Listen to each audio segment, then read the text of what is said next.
John C. McManus is Curator's Distinguished Professor of U.S. Military History at Missouri S&T. He has written extensively about World War II, and in 2019, his book Fire and Fortitude was published, which offers a compelling and meticulously researched historical narrative of the United States and the Allied fight against Japanese forces between 1941 and 1943. It gained high praise from critics and readers alike and went on to earn the Gilder Lehrman Military History Prize in 2020.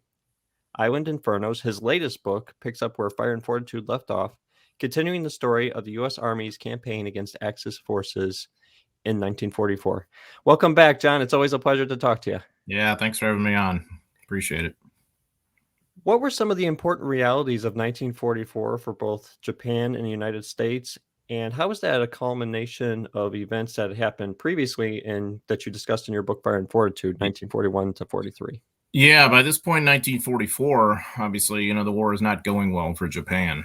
Japan has suffered serious reversals, obviously, at the Battle of Midway, the Battle of Guadalcanal, subsequent battles, places like New Georgia, New Guinea.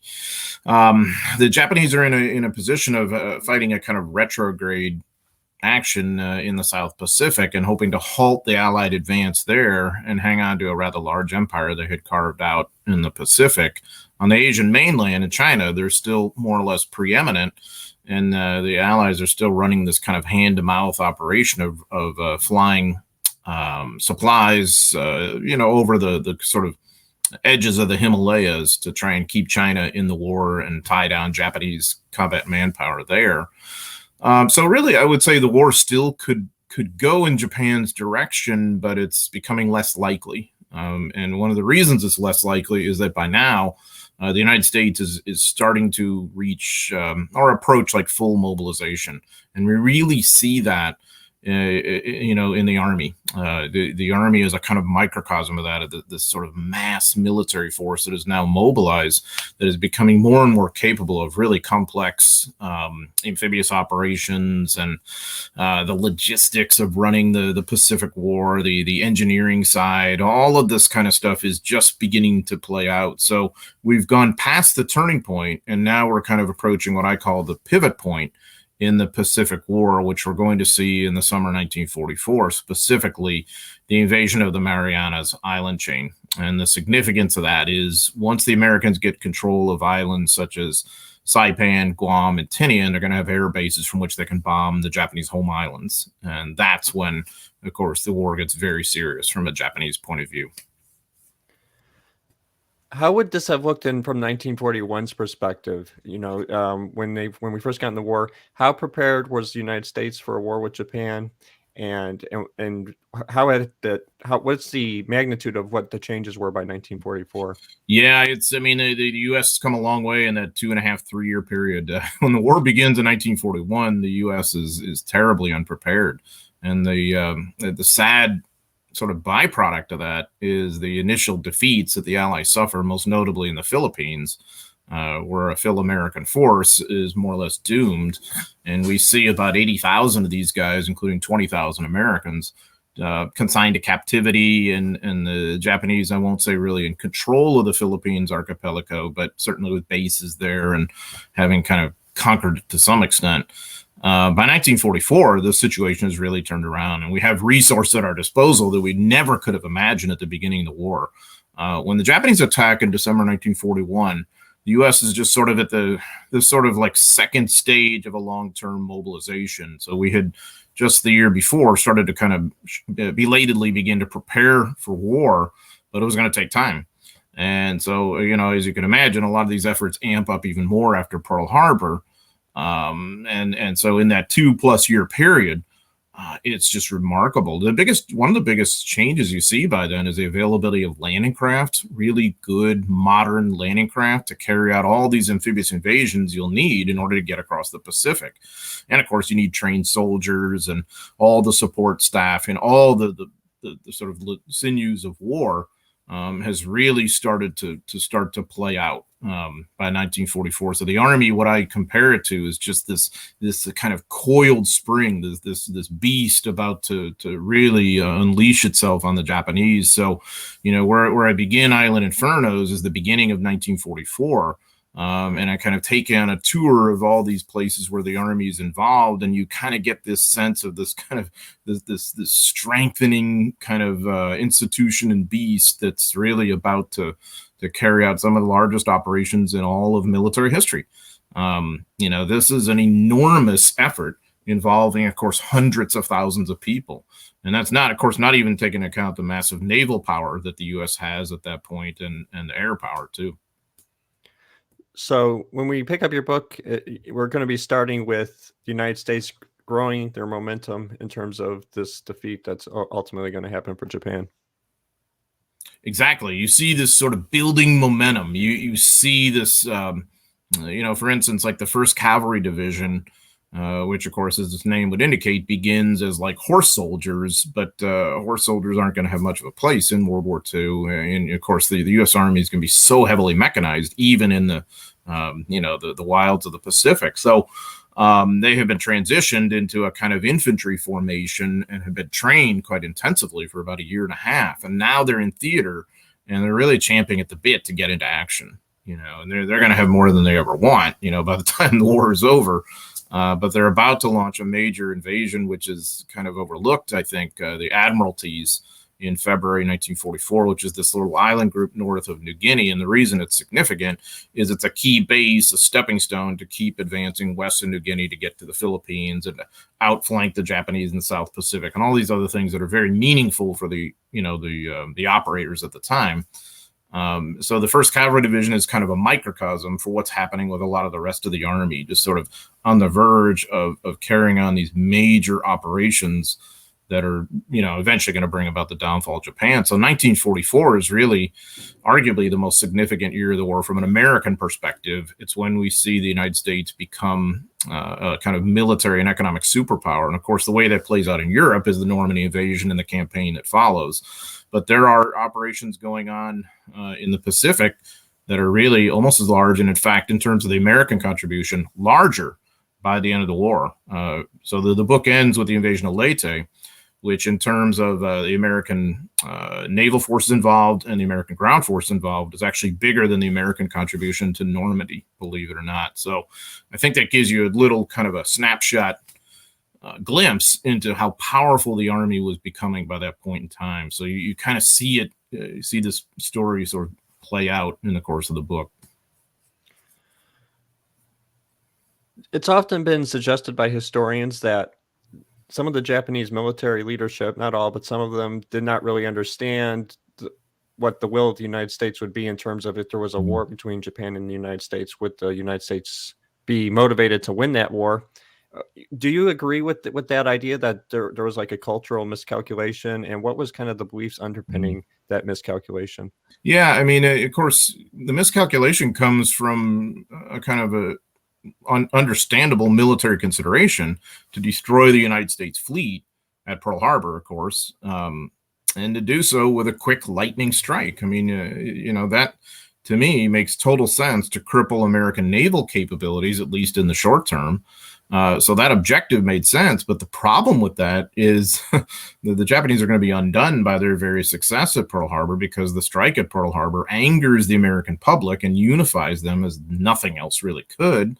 And when you have a unified American public, which is really rare in American history, you have a very, very powerful beast. So World War II is this unique moment when there is a consensus that the war has to be fought, both Europe and Pacific, but especially Pacific, because the Japanese attacked us. So at that point, once you have this kind of will married up with the incredible American economic and industrial power and manpower and its military know-how, you have a pretty powerful country. So the Japanese, where they had kind of miscalculated, is they understood that human will wins wars, but they figured they were just simply going to have more human will than the Americans and their great partners, the Australians. What they didn't bank on is the fact that the series of quick lightning surprise attacks was going to create a level of unity that was going to doom the Japanese in that respect. So it's really ironic. So I do think they underestimate. They also underestimate the Americans. I think at the basic tactical level, I think the Japanese felt that their soldiers would fight better that they would simply be tougher and they would be more inured to the hardships of jungle warfare and whatever else. And that just simply was not true as things turned out. They both had plenty of toughness as things turned out. What wasn't I've heard it suggested even that the Japanese forces, their suicidal tactics often actually were more costly in the long run than maybe. Oh, yeah.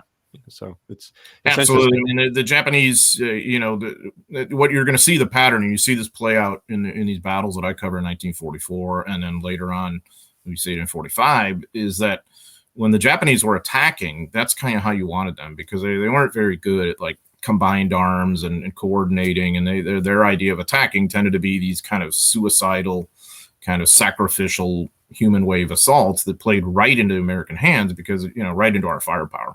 Yeah. The Japanese were much tougher on the defense when they're hunkered down because of this determination to fight to the end and not surrender on the part of most Japanese soldiers, and that made them extremely formidable. So you're going to see that pattern play out too. By the time we get to 1944, what are the primary strategic objectives for Japan? Yeah, for Japan at this point, it's a two-front war in China, and of course this vast war throughout the Pacific. So throughout the Pacific, the Japanese are hoping to kind of fight a holding action to prevent the Allies from continuing a kind of northerly advance. And at some time of their choosing, when it's to their advantage, the Imperial Japanese Navy, which is still quite potent after Midway, wants to fight a showdown naval engagement with the Americans and defeat them so as to kind of drive the Americans to the negotiating table. And as they do that, they also want to continue to control most of the Chinese territory that they had already seized, most notably the seaports. They control most of the Chinese coast. And in 1944, we kind of forget this, the Japanese are going to launch the biggest offensive in their history. It's called Ichigo, which is basically designed to destroy Chiang Kai-shek's regime and destroy American air bases that had been building in the sort of the western to centralish part of China.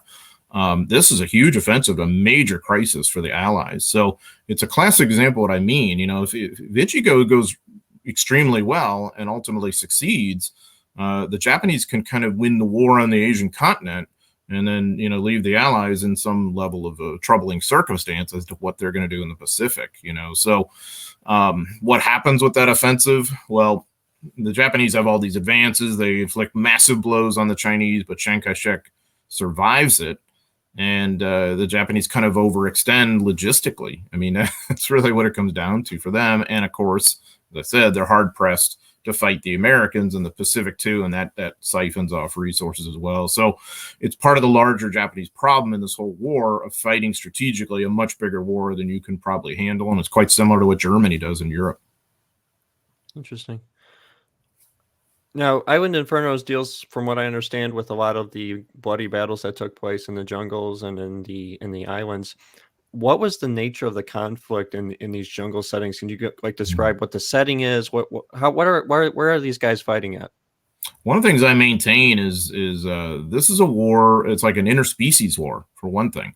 I mean, you are operating in some of the most remote parts of the planet in which there's no infrastructure, say in the jungles of New Guinea, no roads, no harbors, jungle that is so thick that it's hard to see 3 feet in front of you.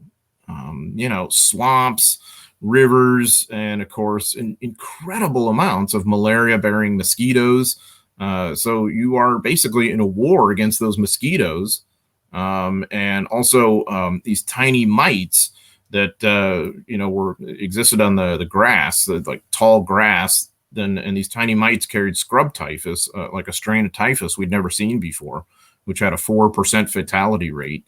Malaria, fortunately, by 1944 was seldom fatal, but it could take a guy out of action for 3 weeks or more, and then he'd have recurrences and all that. And so, you're dealing with that just from the get-go in fighting in so many remote places, where it's like, just being there is problematic, much less dealing with the Japanese. So on top of that, too, of course, the operational environment, as military folks would call it, is extraordinarily tense and bloody. because in most cases, the Japanese are going to fight to the death. You've got this kind of tactical struggle of close-in combat, no quarter asked or given on either side, typically. So you're in places like Kwajalein, where the 7th Infantry Division invades, like late January, in February 1944, in like the Central Pacific. That's just a fight to the death. You're just snuffing out whatever Japanese are there, bunker by bunker. It's very unambiguous in that regard. Later on in the Marianas, you have a similar kind of struggle, just on a larger scale. MacArthur is running operations in New Guinea, from the Admiralties onward to an invasion of Hollandia in April 1944, and trying to carve out bases from this wilderness. You've got these mini American cities that come into being in the course of weeks and months, which is just an incredible logistical accomplishment. But all of that comes with this kind of subtext of just trying to ward off disease and deal with Japanese ground resistance, and also Japanese air raids too. That's always a player as well. Was this kind of a learning process for the United States as they're going through these islands? Always. Yeah, always. And it's really quite interesting because the Army was very reflective in that era, I would argue. So commanders, there was a kind of a culture that once a battle was done, you would kind of sit down and try and figure out the lessons learned, and you would really write them out. And you would send it up the chain, and it would be studied on a lot of levels, all the way back to like the service schools here in the US, but also in theater at the various layers of command, and really even sometimes down to squad level. So it's, from an historian's point of view, those are golden sources, because it gives you a sense of what really happened, how they think about it, maybe what lessons they're learning. So they're trying to figure out like what works and what doesn't, like what kind of equipment works, what kind of weapons work, what were the issues, what were the problems that they experience, like how much water should a guy have when he's in combat? How do you supply him? How does this mean for the medics? And all of these, it's really quite a rich textured story that and the Army is learning major lessons, like at the tactical level. For instance, they're learning that you can never have enough bazookas, you can never have enough flamethrowers, because mostly what you're doing is just rooting Japanese out of bunkers, and eventually, as the war starts to move north, out of caves. The war becomes less about jungles than more about caves as you get north of the equator, and to places ultimately like Okinawa or whatever. And so you're constantly learning these lessons. How can you employ armor? What do you have to watch out for? The Japanese don't have many tanks, but they've got a number of guys who are willing to sacrifice themselves by running at a tank and, blowing the tank and themselves up. And so how do you deal with that? How do you deal with the possibility of Japanese prisoners, and they're going to treat them pretty well, but that's only if they survive that initial encounter, because there's a wariness about taking prisoners. So you see that playing out too.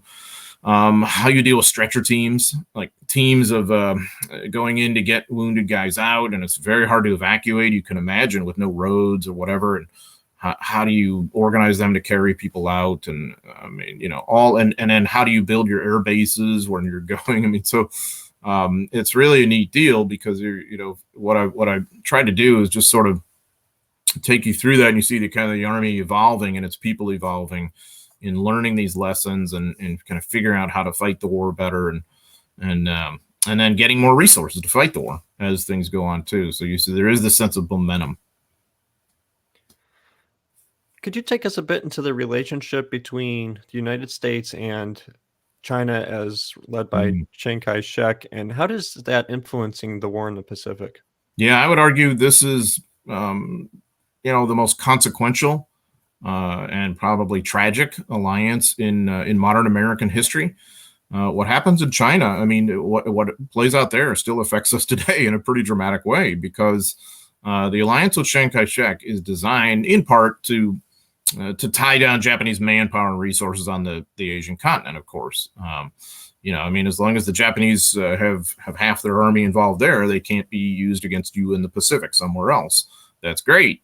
But with the longer term vision for China, from a kind of policymaker level, is the hope of a kind of a stable post-colonial independent China that is pro-U.S. and is non-communist.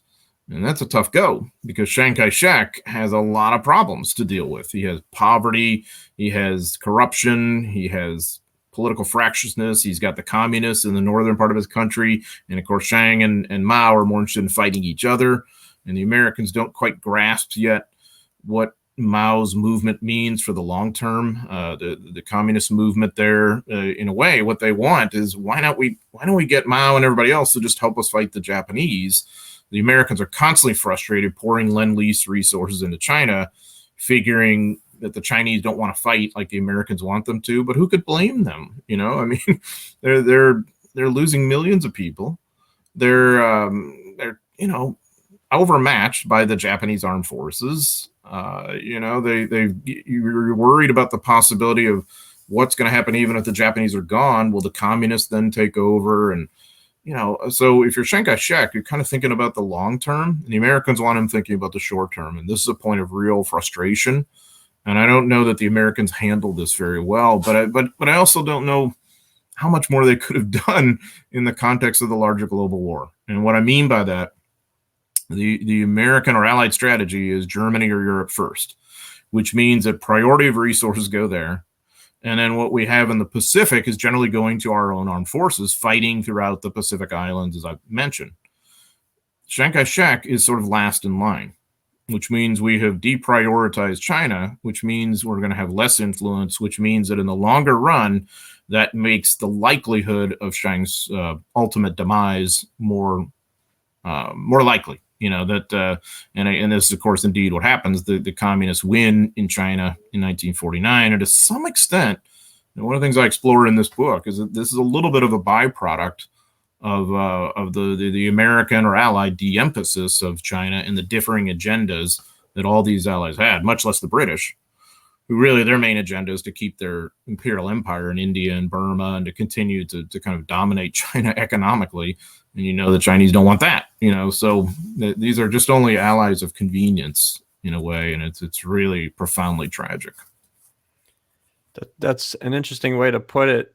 As when I was, as a kid, when I'm researching World War II, I had this idea that, Germany and Japan are the bad guys on their side, and they're all working together, and the United States and China and Britain, they're all working together, and they're like good friends. But it really wasn't quite like that. It's that story is not the way it really was. Yeah, for sure. I mean, especially Germany and Japan, they didn't work well together at all. Fortunately for the Allies, they're kind of doing their own thing in their various theaters, trying to conquer their big land-rich and resource-rich empires. That's what it's about for them.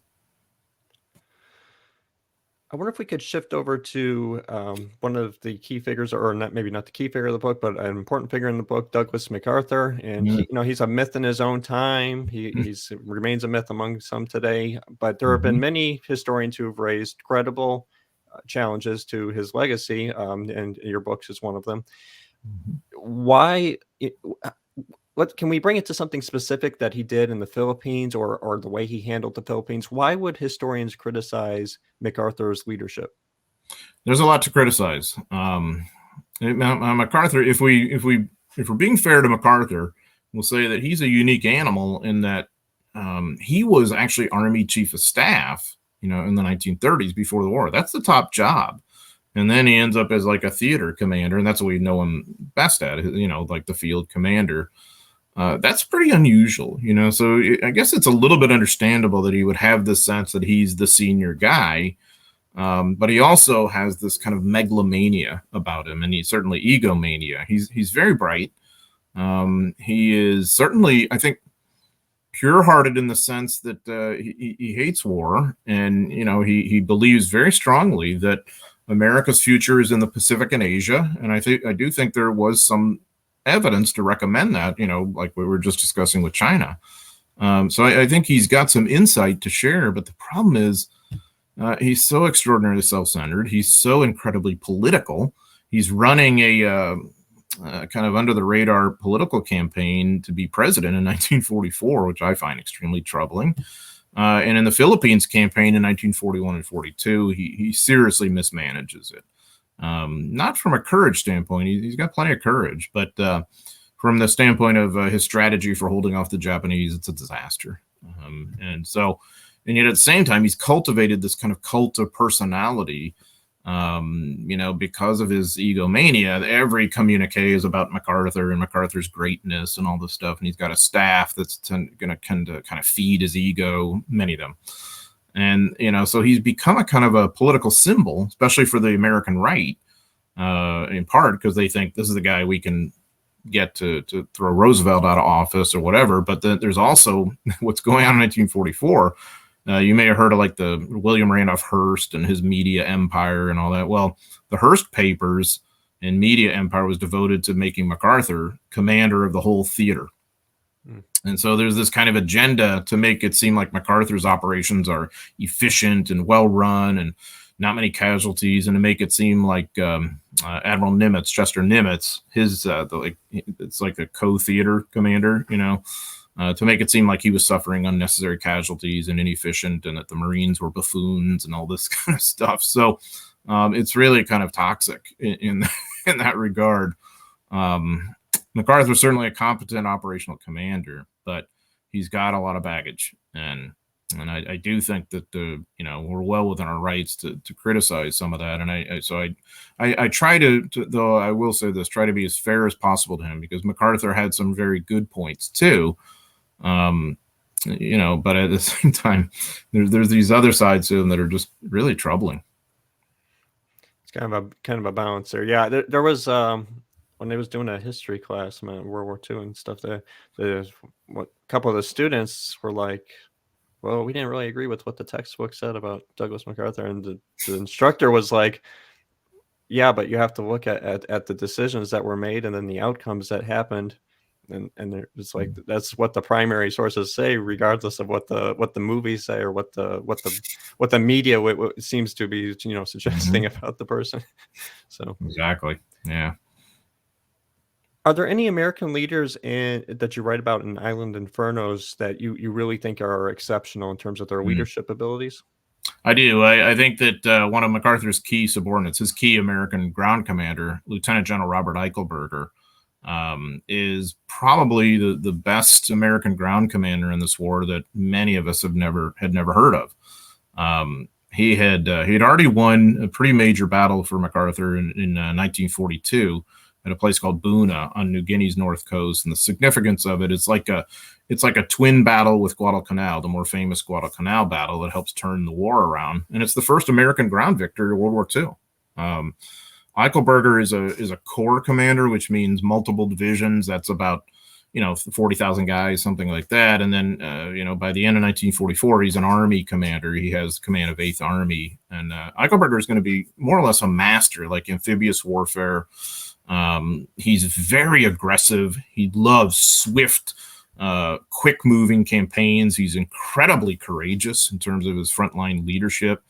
And he's a guy who really hardly has any enemies, because he's very glib. He's very, he loves people, and he loves having a rapport with people, whether it's just everyday soldiers or his colleagues. And he's a very close friend of his more famous West Point classmate, George Patton, for instance, and they're constantly corresponding in the war. That's a fascinating thing to look at, their letters. But also, he has his soulmate, his wife, Emma, with whom he confides pretty much everything. And so he writes to her like 2-3 times a day, even in the middle of combat. And for an historian, it's a great resource. He keeps a diary too, and then later in life, he had these like voluminous dictations about what he remembered. And it also, you see his little resentments come out about MacArthur, and also his key colleague, General Walter Kruger, who was MacArthur's other key ground commander, who was also a fine commander in his own right. An interesting dude, because he was completely self-made. He had joined the army as a private. He was a German immigrant. He was one of only 2 American generals in World War II who was foreign-born. The other had been born in Canada, so I don't know if that really counts that much. Kruger was born in Germany, and comes here as a teenage immigrant, and joins the army as a private, and ends up retiring as a 4-star general. But Kruger was made of more cautious material than Eichelberger, and those two did not mesh well together. And so MacArthur recognized this, and he uses that rivalry to motivate them to achieve the results. You really see this play out in Island Infernos, because that's when the kind of problematic relationship between Eichelberger and Kruger starts to get tense. And you see, especially on Eichelberger's part, a determination to outdo Kruger, but not really at the expense of his soldiers. Eichelberger is not bloodthirsty or anything. He's very human in that regard, but he's also very ambitious and very much centered on achieving results. Kruger certainly is results oriented, but he's more, the word often associated with him is cautious. So it's a fascinating interplay of personalities there among these three guys who have such a profound influence on the American war in the Pacific, and they're really running the Army's war. What are your viewpoints on like the dynamics between, what is the role of relationships among the leadership in the U.S. military? Yeah, that's what I really try and delve into in a great deal of depth, because it's occurred to me over the years that personality has such a major impact on leadership, even high-level senior leadership. And you really do see all this play out. MacArthur's ego obviously is always a factor. His love of the limelight, his megalomania. Anyone serving under him has to realize this and work within those parameters, but also they like the idea how competent he is and sort of a big, bold, strategic thinker. And yet, you see Eichelberger, who has great relationships with most everybody except for Kruger. So I tried to parse that out and think to myself, well, why don't these two guys get along? They have a lot in common that they would never admit to. They're both really individually honest people. They're smart. They're both military intellectuals. Kruger wrote like scholarly articles, like military wonky kind of articles. Eichelberger was a constant sort of doctrinal thinker about what can be done better. And, he had learned a lot of that at West Point, so they're both courageous. They both love military history. They both have very strong relationships with their wives, or their warm, loving husbands. And, so you'd say these guys have so much in common. But I think what the problem is, Kruger had a tendency to be very brusque, to be rude in the view of many around him. He just had no time for niceties, especially in combat with a war going on.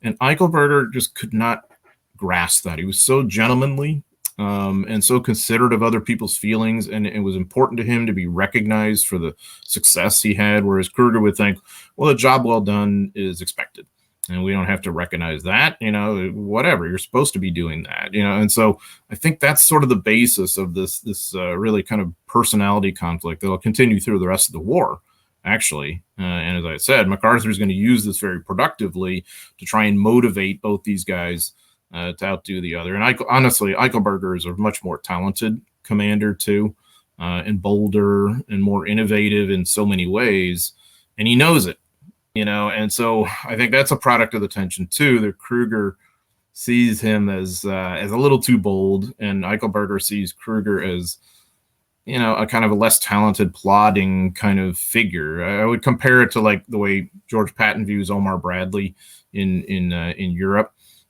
Sort of respect, but also contempt in some ways for the cautiousness and the kind of lack of dash and all that. And so you kind of see that dynamic playing out too, and I find it very interesting. You covered this a bit in our discussion, but I'm wondering, kind of want to circle back and see if you could summarize your thoughts on it. What are the attitudes and the psychological perspectives that made the Japanese soldiers that U.S. forces are encountering so formidable, so determined to defend their area? Yeah, the Japanese are fascinating to study, and one of the really cool sources that I use in tremendous quantities is not just like their operational records, which are interesting, but a lot of diaries of Japanese soldiers that were, tragically, that were on a lot of these guys when they were killed, and the Allies got them, the Australians and the Americans, and then translated them, and it ends up, of course, in the records. Because most of the Japanese soldiers, of course, the culture expected that they were not going to surrender. The military, of course, hierarchy expected as such, and so they never envisioned that a guy would be keeping a diary and actually get captured or lose it because because he'd been killed and the Allies would have overrun that position or something. And so this was a great boon for the Allies to get all that good intel, and for us as historians to see these guys as very human.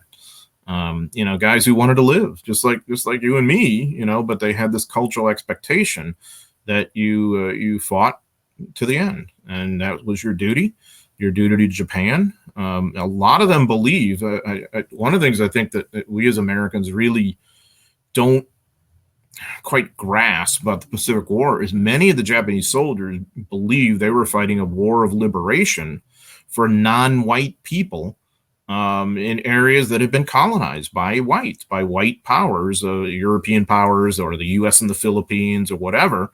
And the Japanese thought, we are now leading a kind of pushback against white colonialism.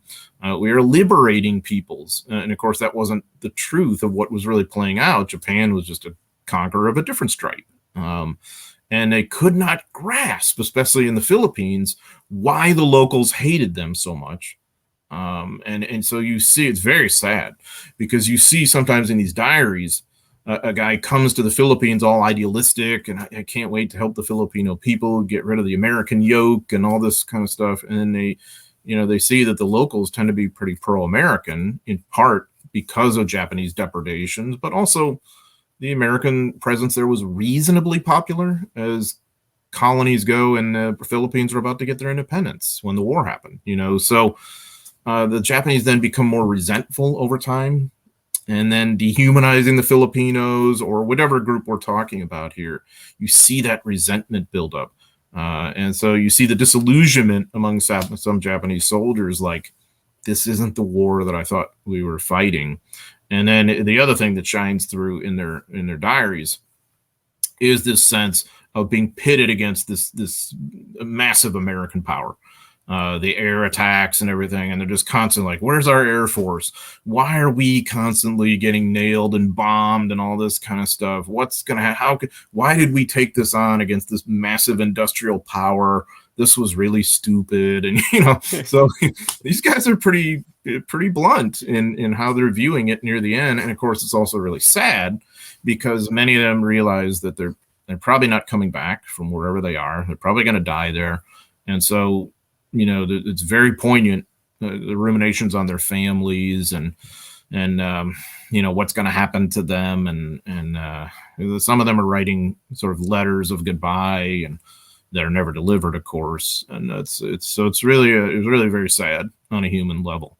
The other thing too, the last point on that, the other thing that's a little disquieting in the American diaries of the time and letters of the time, you see much more like overt racial hatred of the enemy than you do in the Japanese diaries against the Americans, believe it or not.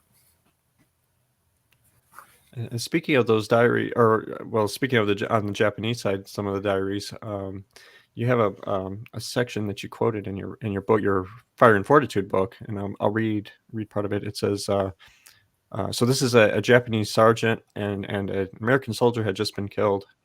And the diary says, we searched through the dead soldier's belongings and found a Bible, a diary, a photo of his mother. His mother is a woman with a very kind face. How grieved she would be if she were to hear that her son was killed.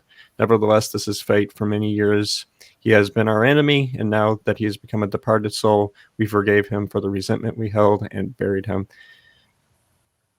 How does this underscore the importance of the humanity that we're experiencing with the guys, on either side who are experiencing this war? Many of them who, like you said, this was not the war that they thought they were fighting, Yeah, in studying this war in the depth that I have, for many years now, I've really started to come to the opinion that the war was really a terrible tragedy, and that Japan and the United States should probably not have gone to war. The war in Europe, that kind of had to happen because of Hitler and who he was and what Nazism was and what was going to happen as a result of that.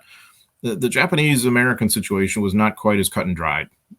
In both countries, certainly the Japanese owed much more responsibility for the war than probably the Western powers because of Japan's aggressiveness in China and thirst for resources and this kind of nihilist mindset of we've got to get these resources or our country's done, or all this kind of garbage that was going on. The kind of death cult that was prevalent among the Japanese leadership of just we all sacrifice for the emperor and all this kind of stuff. But you also, when you see these guys on a human level like that, you say, well, here he is looking over this dead American soldier, and these two guys probably could have been friends in a different context. And these were two countries that generally got along pretty well, except for this horrible interlude, so before and after World War II, Japan and the U.S. have generally gotten on well. And so we have this terrible, terrible, bloody interlude. And I really think that it's profoundly sad.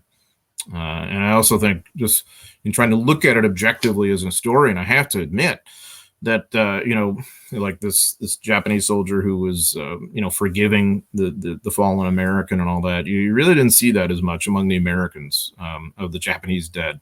It's like, good riddance. We're going to exterminate these guys and we're on to the next thing. And who cares? We'll bury them all together in a mass grave and we don't care about them. And that tends to be the more prevalent opinion. Of course, I should point out, too, there are loads of Japanese atrocities, too, against Allied bodies and Allied soldiers they had captured. And so, the Japanese behavior is really barbarous in this war on a lot of levels. But you also do see that kind of humanity play out in the diaries, too, which only, I think, makes this whole thing more tragic, at least in my view. Now, conflict in the Pacific brought U.S. forces into contact with Australia, Pacific Islands. What are some examples of the long-standing significance of that contact? Yeah, the Australian-U.S. relationship is profoundly significant, especially from an Australian point of view, because before World War II, obviously, Australia was more aligned with Britain and was just getting its Commonwealth independence from Britain and becoming its own country. And, of course, it already had the legacy of participation in World War I, which was a bloody thing for Australia. And so, you're already seeing some level of Australian autonomy, but Australia had been in the war from the beginning, from 1939. And boy, are they in a fix once the war breaks out in 1941 and 42, because they're looking at the possibility of a Japanese invasion of Australia itself. And yet most of their military forces, their ground forces, are in North Africa or, with British forces in the Middle East or in England. And they want them back, of course. And Churchill doesn't want to give them back. And so you see this conflict play out. In the meantime, who are you going to turn to if you're Australia to help you? Obviously, the USA. And Australia is of vital importance for this war against Japan, especially the first year and a half or so before it starts to migrate north. Australia is the main base, just as Britain was in Europe. And so about 1 million Americans either were based in or went through Australia in the course of the Pacific War. And that then is quite fascinating on a human level, of these two peoples kind of getting to know each other. And it's a relationship that I think is of course, still really important today. As we could argue, Australia is really the number one U.S. ally, certainly in the region. And that there's some very important shared values. And I should point out, too, in 42 and 43, the Australians were taking the lead role in some of the ground campaigns, too, before the U.S. was really amped up and mobilized, could send a lot of guys there. And so Australia per capita, by the way, has more people in uniform than any other country on the planet in World War II, and has mobilized its economy to full bore and all that. And a lot of our guys in theater were actually eating Australian food in order to save on shipping, because shipping was at such a premium. So they figure, all right, you can eat local food. And of course, then you can imagine the Americans complain about it to no end, hated bully beef and all this. and then eventually the complaints are so loud that the Australians kind of throw up their hands in disgust and they're like, all right, we're going to ship more food from America, whatever. I mean, it's just beyond belief how much the Americans will complain about their food, but that's the American way. But I should point out too, you're working with other allies too. And what I mean by that is locals. Locals in New Guinea, what's often called natives, but I really rebel against that term because I think that's kind of a colonial, kind of racially condescending term in some ways. Someone from New Guinea or New Georgia or Bougainville or Saipan or whatever we happen to be talking about, there's a local situation everywhere. And so the Americans are I think they get quite good at dealing with local people, consummating alliances, trying to treat people well, because there are civilians on these Pacific Theater battlefields, especially as we get farther north. And the Americans are increasingly having to mobilize more resources, the Army in particular, to help care and feed people and figure out what the local political situation is and how we can work with locals. In Burma, by the way, we're running operations that are kind of akin to what special forces are going to do, later in history, of like working with local guerrilla leaders and all that. And a lot of that are obviously in the Philippines too. Hopefully it's apparent as people have watched this and have taken away various ideas, but I'm going to ask you for your thoughts on this. How can a person benefit from reading the kind of military history that you make accessible in your book and through your presentations? I think you'll find that in some ways that there's not much that's new by our time, and especially if you're interested at all in any kind of military aspect of American history, you're looking sort of here at the foundation of it. All these things we deal with in the Pacific, the ferocity of combat, the moral problems and moral issues, the logistics, dealing with disease. For instance, how do you deal with the possibility of debilitating disease and trying to have a pharmaceutical solution to that, as the Americans do with malaria? So they have, for instance, they're like, okay, well, we think atabrine, this drug, will suppress the symptoms of malaria, and so we're losing 4 or 5 guys of malaria for every one in combat, and we're losing all of our people here. So we've got to do something, and so does that mean you force people to take atabrine, or not, or is it like a personal choice or whatever? Well, in an Army setting, it's like you're going to do this, but you can imagine there's pushback against that, and so you can really relate to that in the 21st century. You're like, wow, so they're dealing with disease then and figuring out how you deal with policy and all that and what that means in terms of individual liberty. So, this really isn't anything arcane. This wasn't that long ago, 70 some odd years ago, not that long in the span of history, of course. And so almost anything you read in Island Infernos, you're going to be able to relate to, I think, on a kind of a current level. The question of race too. I mean, that's a big part of what we're dealing with there. And I go into that in pretty good depth because there's segregation problems, racial tension, all this terrible stuff that, that's like, okay, well, we're sort of dealing with that in the 21st century too. And, the idea too of military leadership and leadership in general. I think if you're just interested in leadership in general, you can see the dynamics there and see like what kind of choices you have and what kind of personalities and what leads to good leadership and bad leadership. So I really do think that it could be any history, but in this case, I'm just talking about the Army in the Pacific, really takes us into our own world, and that's kind of what interests me. I'm a modern historian. I guess I'm like the average person. I wouldn't be that interested in something that's arcane from thousands of years ago that's hard to relate to.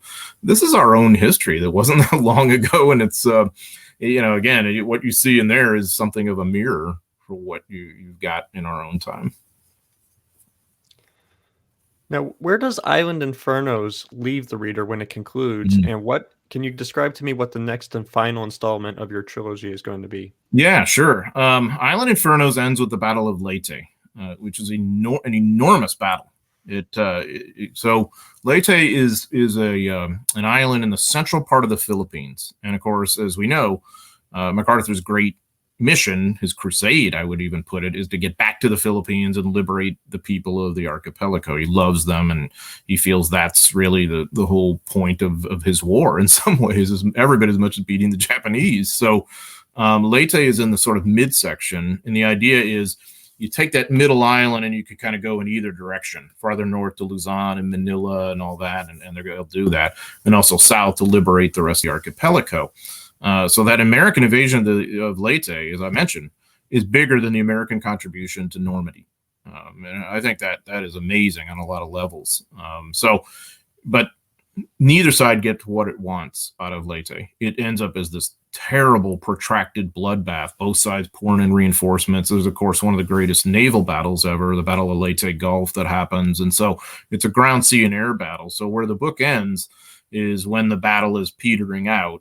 and the Americans are winning it, but you're basically winning this prize of clay in a way, because you don't get the bases you want. The weather stinks, and you're having to then take on the care and medical care and feeding and provisioning of thousands and thousands of Filipino civilians too. And so from a Filipino point of view, you're seeing at Leyte the beginning of this long-term political struggle for what the archipelago is, how it's going to be governed, who's going to be in charge, what kind of political movement, all those kinds of things that play out during the war, as guerrilla fighters are working with U.S. forces, but also after the war too. So we leave it at the end when the battle has kind of ended, and MacArthur. It's an interesting little anecdote where two paratroopers who had fought in Leyte and had been wounded and were in the rear, and they figured out, oh, this is MacArthur's headquarters. That's where he is, the famous MacArthur. Let's go see him. It was only two young soldiers can look at it. And so MacArthur, being very gentlemanly, is like, okay, yeah, come on in, and he receives them and has a very pleasant conversation. And they want to know why they're not getting more exposure, their unit, 11th Airborne Division, why they're never mentioned in communiques and all that. And the real reason is MacArthur just wanted himself in there. But he tells them, well, I didn't want the enemy to know you were there, And so he takes the time to go over the map with them and really, forge a good relationship with them. It's quite a fascinating encounter, but I also think you see MacArthur as this sort of solitary figure, far behind the lines, but also someone who's interested in connecting with a couple of average soldiers. And you kind of see then, where he is at the end of Leyte. You see where the army is. You really get a sense too of what is to come, because a lot of fighting is to be done in the Philippines in 45. And so I leave it off, that almost chronologically, that we're seeing the end by 1944 in Leyte, and then we're about to move on to Luzon, and of course, in the Battle of Okinawa, all these things, you're going to see the war climax in 1945, and that'll be the third volume, which will cover 1945. Great. And do you have any concluding thoughts to share based on our conversation? And where can people find your book and check it out? Yeah. It, of course, when it comes out on November 9th, it'll be available in any bricks and mortar store, including, of course, Barnes & Noble, of course, any e-tailer, Amazon.com, BarnesandNoble.com. You can check out reviews of it on Goodreads. And, I mean, of course, it's available in, digital format for your Kindle. We've got an Audible version. Everything you could want, all the above in that regard. And I would just say, in terms of the takeaway, this is the third largest army this country has ever sent overseas to fight a war. 1.8 million ground soldiers served in the Pacific and Asia somewhere.